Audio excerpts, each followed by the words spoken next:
everybody? I am the Mademoiselle, and this is my channel. Welcome to part 2 of These Restaurants Have Lost the Plot. So first things first, if you ain't watched part 1, go watch part 1. I'm gonna link it down below. Go watch part 1. Okay, thank you. Now, to be honest with you, as I was editing that video, I was like, oh crap, there's a lot of things I forgot. You don't feel bad, mom and parle. So welcome. Comment down below. Why do you think these restaurants are closing? What are some horrible experiences you've had? And most importantly, what do you think is the future of the restaurant industry? Because to be honest with you, I feel like these restaurants finna be museums. Like the way these restaurants are closing is insane. It's like noticed a lot of prices on TV are jacked up from what they were before. The delis sometimes will cross out and they'll have like the new prices. So yeah, the prices definitely went up. As customers, we see the rising prices, even in places that are go-tos for a cheap meal. Food industry analysts say what we do not see is how, even though prices are going up for us, profits for food chains are going down. Their margins squeezed by skyrocketing inflation costs, which are driving up their labor and food costs. Their dollar profits actually shrank. So they're making less money, not more money, and that's counterintuitive because the consumer is complaining about prices rising too much. With the margins squeezed, major chain restaurants have started closing stores by the hundreds across the U.S., including here in New York City. Wendy's alone says it's planning to close 350 of its restaurants. Following suit are other well-known chains, including Papa John's and Pizza Hut. Threatening to take these changes even further, an entire generation of Gen Zers are tiring of so-called slop bowl chains like Sweetgreens and Chipotle. Mostly just grocery shopping, cook for myself. Yeah. Smarter. Yeah, it's just easier. I've been eating more, supporting more of the local trucks here and the carts here because I think that as the prices go up for those corporations, we should be helping our fellow New Yorkers. While the closing of chain restaurants is getting attention because they are well-known names, industry analysts say the squeeze is on for restaurants on every level, including mom and pops. They say the key to survival at this point is finding ways to get customers in through the door, which some are doing. It really needs to be studied, okay? Like, I understand why they're closing. I do feel bad for a lot of them, especially like the small businesses, but there's a lot that goes into it, and we're definitely going to talk about that in this video. But before we get started, if you guys are not aware because you don't follow me on Instagram, which go follow me because I don't be understanding. I say follow me, follow me, follow me, and y'all motherfuckers don't. Okay, that was rude. Let me. It'd be nice if you guys would follow me because then you would be updated on the fact that I finally opened my nonprofit La Cayo. I finally opened it. Y'all already know I've been talking about this for years, how I really wanted to open a dance-based nonprofit for underprivileged youth and adults, and we finally done it. If you are in the New York, New Jersey area, classes are going to be held in Belleville every Wednesday at 7:30. I'm super excited for this. Every month, we're going to have a different theme. I'm obviously going to start with compa because compa is my favorite, but every month is going to be different. I think for April, I might do hip hop. I don't know. But the whole point of La Cairo is to have a space where we are learning cultural-based dances by us and for us. The goal over time is to have like a standard dance team that goes around and performs different ages. I've been dancing forever. I've been teaching forever. And I always see that there's not enough cultural representation. There's not enough Black, Latin, Afrocentric type of dancing. And also there's not a space for dancers that age out. So that is what I'm aiming to do. And if you guys would love to support, again, all the information is going to be linked down below. I cannot wait to see you guys so very soon. But back into these restaurants because they really be having the game fucked up, right? First of all, before we even get into the rest of this video, I realized I forgot to touch on something because I know a lot of people are going to comment about it, right? The whole idea of obviously the economy is shit, right? We are very stagnant, bankruptcies, foreclosures, everything's at a sky high. So no one can sit here and afford to be eating out like that. But one thing I realized, right, especially with humans, is humans are going to pay for what they want, okay? You can have like only $20 to your name and yeah, be like, you know what? I don't feel like eating now. I'll just go buy something, make it, or whatever the case may be. But If there's something out there that you truly want to eat, you're gonna find a way to make it shake with that $20. It's the same reason and the same way how we keep seeing people boycott things or say they're not gonna support certain things or do certain things, but some way, somehow there's droves of people outside of a door or outside of a business that we claimed we boycotted, or outside of like restaurants and clothing spaces that, you know, they claimed they weren't gonna support anymore. It's like, if you truly want to support something and you truly want something, you're gonna find a way to get it, even if it's silly or it's ridiculous or you know it's not in your price range. People are people, and people are always gonna people regardless of the economy, right? Like, if you truly want to spend your money on certain food, you will. Good food, good combos, good values, okay? Whether it's because you really like the way it tastes or it's just a really good deal. And what I realize is, like, a lot of these restaurants are really suffering because the deals suck.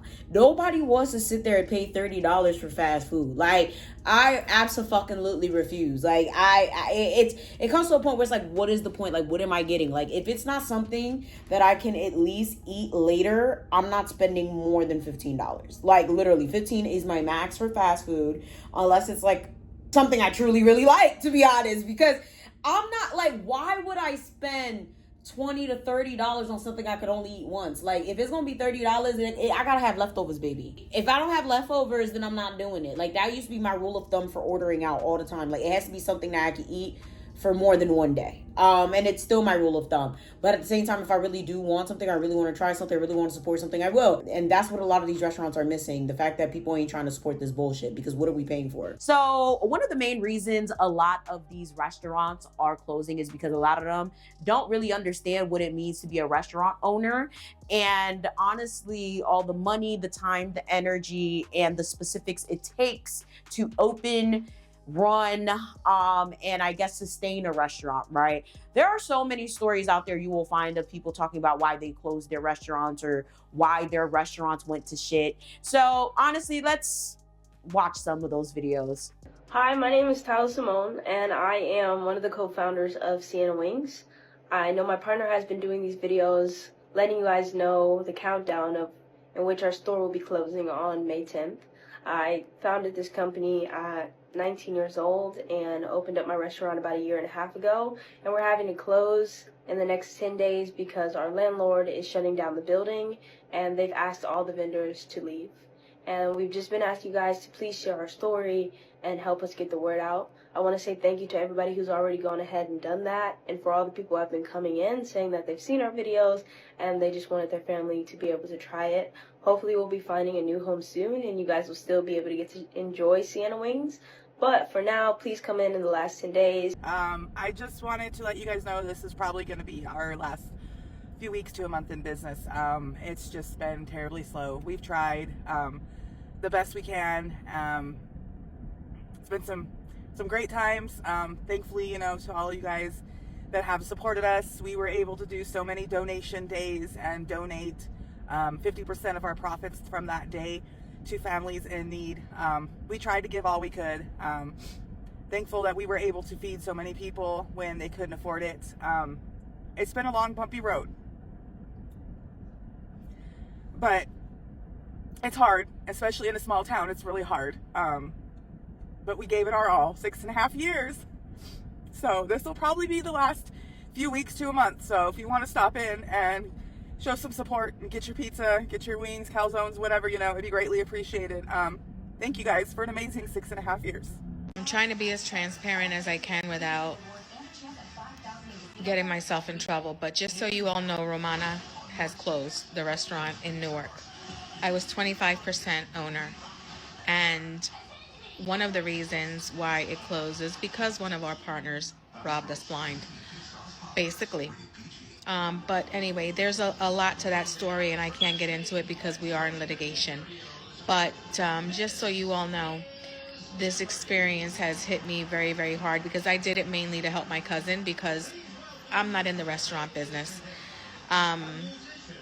So it is very, very unfortunate. But I also feel like I have to be transparent with you guys because you guys are my supporters. And when I went hard for the restaurant, even though it wasn't entirely mine, You guys really did a great job at supporting me, and I thank you. Thank you, thank you for that. Another point, I actually mentioned this, but the footage is gone. Don't trust anyone. It's interesting how many people I know have gotten fucked over in any type of business, okay? Whether we're talking about dance, restaurant, STEM-based businesses, like literally so many different types of businesses because they had a shitty partner. Do not go into business with people you don't know. I know people always say don't do business with friends and family, but at least you know where to find your friends and family if they fuck you over.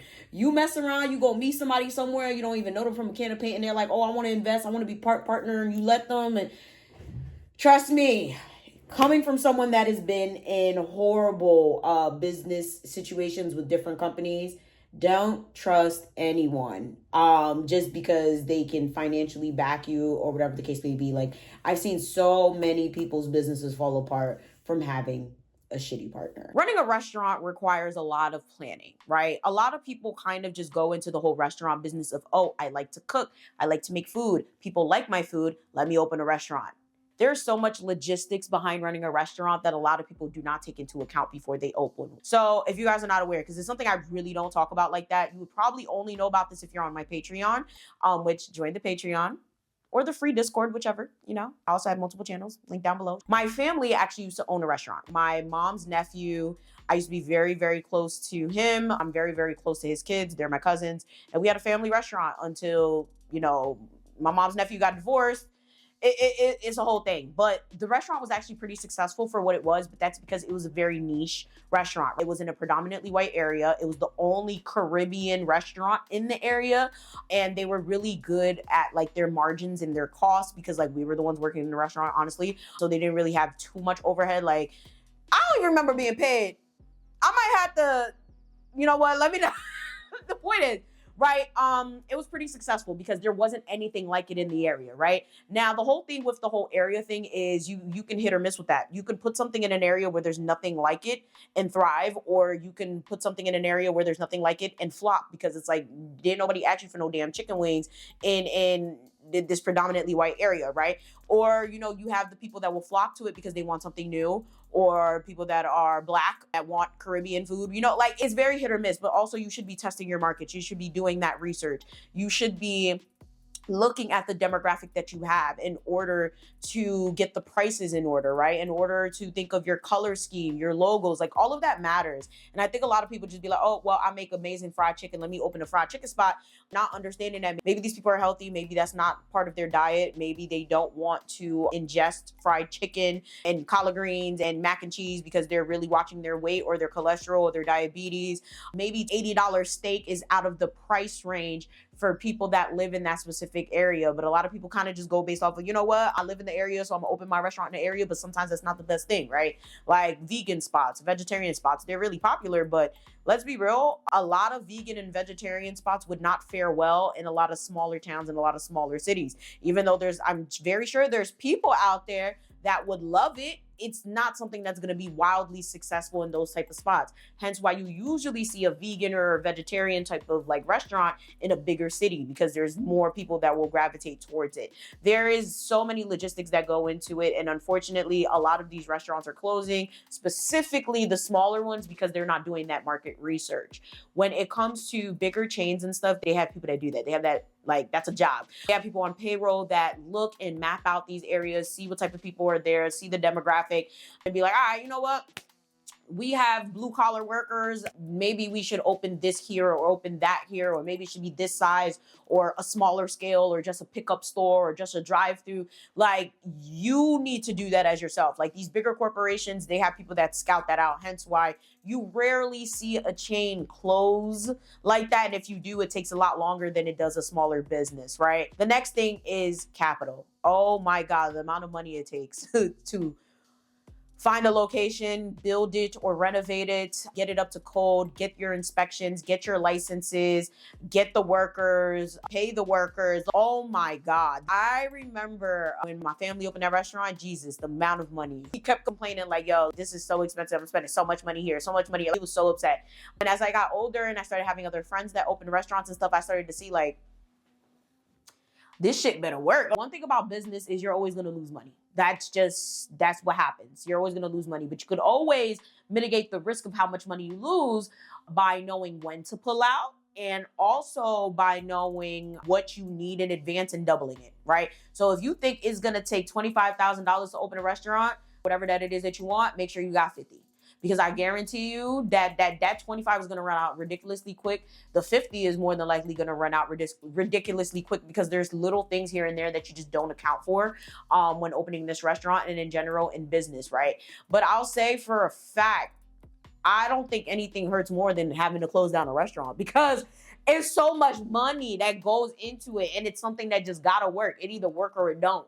And it's just, you is not getting that money back. Like, and it's kind of different like from other businesses because at least like with a lot of other businesses, right? It's like, you could kind of probably pivot and shift into something else, but a restaurant is a restaurant, baby.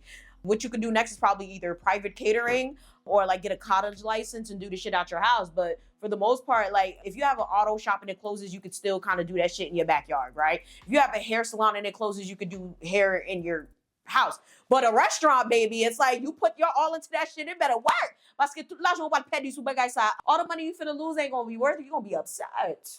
I do see, especially like during the panorama, yes, we cannot say the word, use context clues. During the panorama, a lot of restaurants closed because I feel like a lot of banks was actually giving a lot of bread. We had the PPP loans. Like a lot of people had a lot of money to spend and a lot of people were actually spending that money on their dreams, right? And a lot of these restaurants ended up closing because they didn't have enough capital. They thought, okay, I got this $20,000 loan, this $30,000 loan, this $60,000 loan. They opened the restaurant and they wasn't even able to finish renovating and opening, or they only opened for a couple of months. Like, it's insane, especially in Jersey, how many restaurants popped up during the panorama. Like, so many restaurants popped up and closed, or like they, you know, all you see is a sign out front. Like, and it never finished because it's like they ran out of money. So definitely like capital, especially for the smaller businesses, is what effed a lot of these people up. The next thing is customer service, or I guess workers, right? Now, the thing is, I kind of touched on how customer service is piss poor, poo poo caca in these places. And I've had horrible experiences. We're not even gonna go down that rabbit hole because I'm gonna be sitting here for like a few hours. I just got annoyed. I will say, right? When it comes to this whole situation of workers, I feel like a lot of businesses do not take this into account, right? I think that's because people show different versions of themselves, right? If you go to an interview, right? You're not going to be rude. You're not going to be disrespectful. You're going to have your best face on, right? They're going to be like, why do you want this job? You're going to be like, you know what? I really believe in the brand, even though you don't give a fuck. You just need the money, right? But then you start working and you're rude to customers and you're disrespectful. And it's like, ooh, I'm never coming back here. And I feel like a lot of business owners don't do this, right? They hire people and they just trust them, right? They like them during the interview. They hire them and they're basically taking care of everything, taking care of the books, taking care of customers, taking care of clients.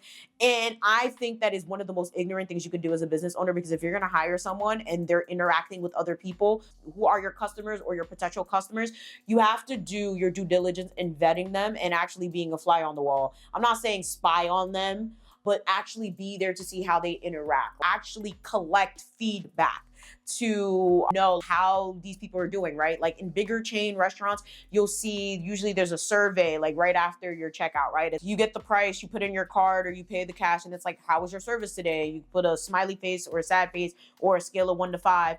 I think that's important because thing is, as a business owner, you're busy. You're not always going to be in the store. You're not always going to be in the restaurant, whatever the case may be. But you have to find a way to measure this. And I feel like those surveys are great. Even though I can't stand doing them and I be in a fucking rush and I don't got time, they're really quick. I have ADHD, so every little thing is going to piss me off. But for the average person, it's quick. It's during the checkout process. And I think it's something all business owners should do, because you're not going to be out there micromanaging and breathing down your workers' necks to see if they're doing a good job or not. So having something in place, such as a system like during the checkout that says like, hey, whatever. A lot of times, like CVS has that super freaking long ass receipt at the bottom. There's always a survey. And then if you do the survey, you're entered to get money or whatever. So it's like, I feel like a lot of places miss this step, right? It's just like, y'all don't understand how bad a worker could fuck up an experience. There's places that I will not step foot in. I don't give a fuck if it's a chain, a small restaurant, whatever. There's places I will not step foot in simply because the worker, okay, the employee was garbage. And it's like, yeah, no, never again. You ain't gonna see my face again. If I'm asking you for something you don't know and I ain't coming back. If you're pissing me off and you're rude to me, I ain't coming back. If my food needs to be sent back and you're having an attitude about it having to be sent back as if you cooked it and you didn't, all you did was bring it to my fucking table, I'm never coming back. Like, I hate disrespect.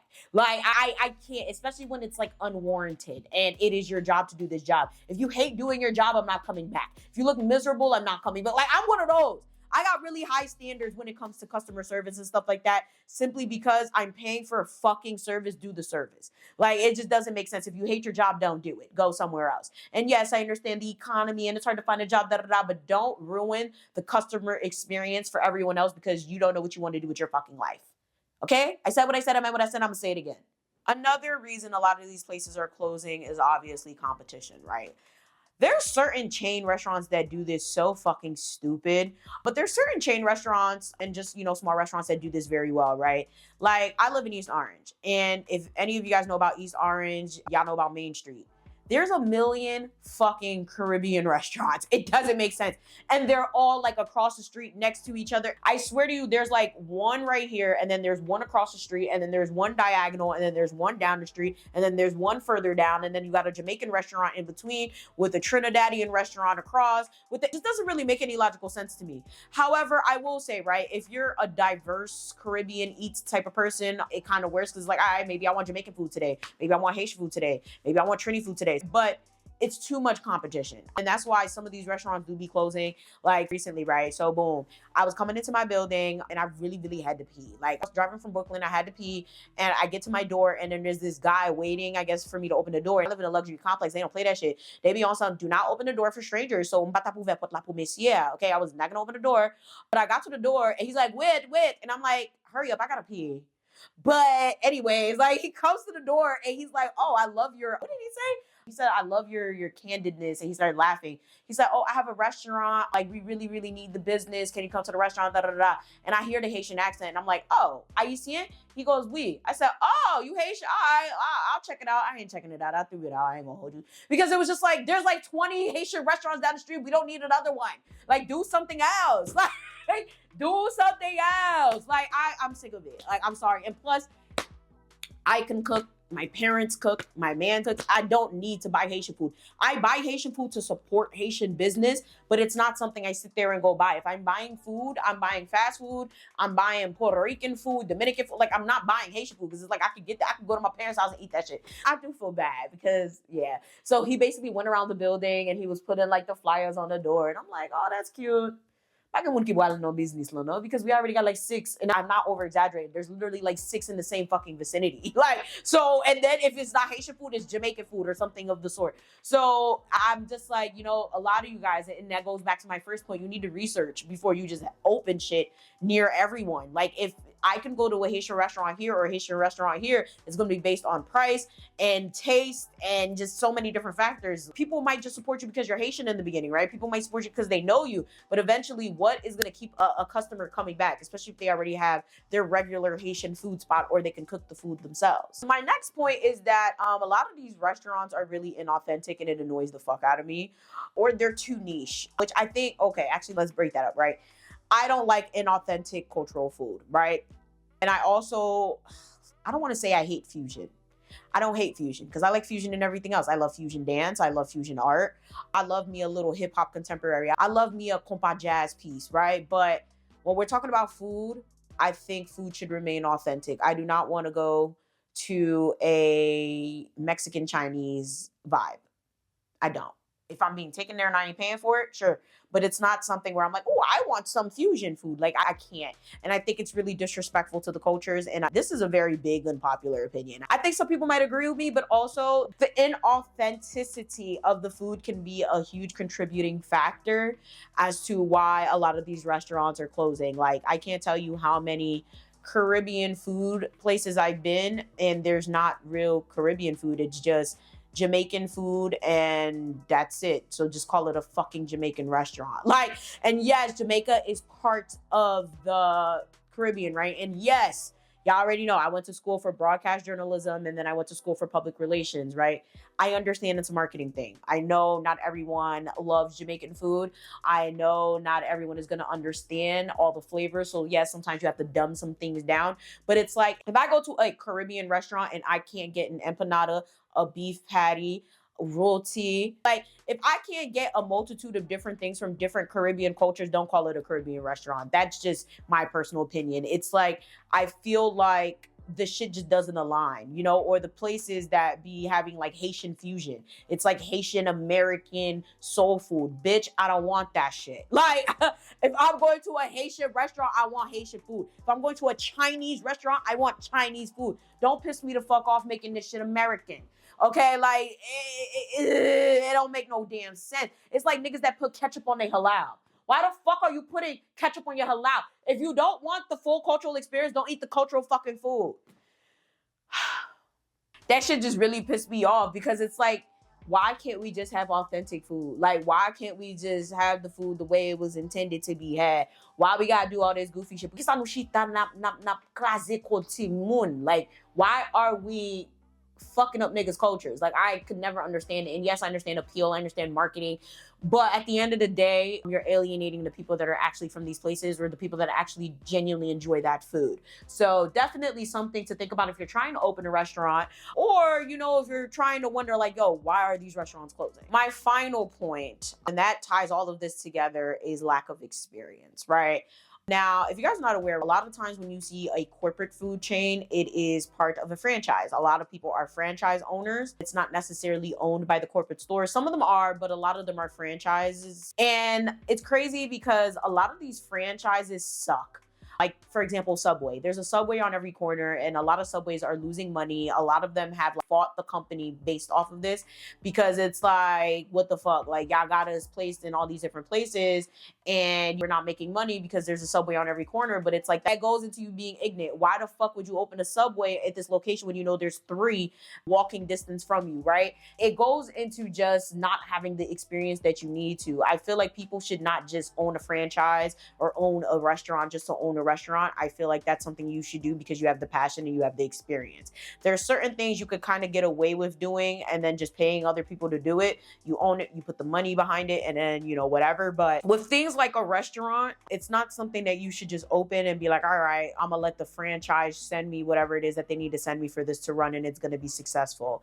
I don't think it should be something where, you know, you open your franchise, right? Or you have a franchise and it's just like, all right, well, let the money roll in. I feel like you should actually know what you're doing. Whatever franchise it is you choose to open, or whatever restaurant it is that you choose to open, you should know the ins and outs, okay? So just in case someone calls out, you're able to step in and you're able to be there. Just in case people have, like, you know, other obligations, you're able to be there. I feel like a lot of people end up just owning businesses just because they want to own a business, right? They're not keen on the idea of, how do I explain it? They don't care about learning the business in and out, becoming the business. They don't care about making the food, making the drinks, creating a great customer experience. They just want to own a restaurant. And I blame that on, I guess technically this is my final point, boss culture. Everyone want to be a boss, but nobody knows what it takes and what it is to be a boss. Nobody knows, cares, or research the effort it takes to go into these things, right? Everybody just want to say, oh, I own a restaurant. Oh, I own this, I own that. But they don't know a goddamn thing.